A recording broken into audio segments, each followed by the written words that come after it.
السلام عليكم ورحمة الله وبركاته. أحبابي إخواني أخواتي بالله.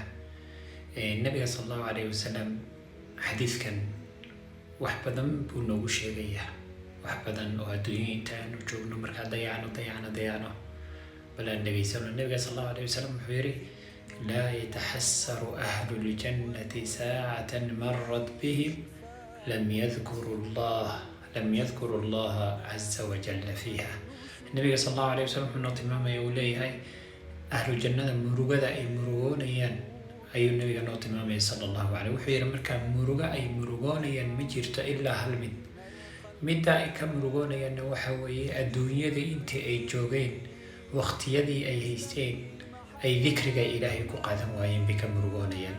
Allahu akbar. maanta adiga waqti baad haysataa dhikriga Ilaahay ma ku qaadataa ayagu waxay leeyihiin Allah ya dib noo celiya dhikriga Ilaahay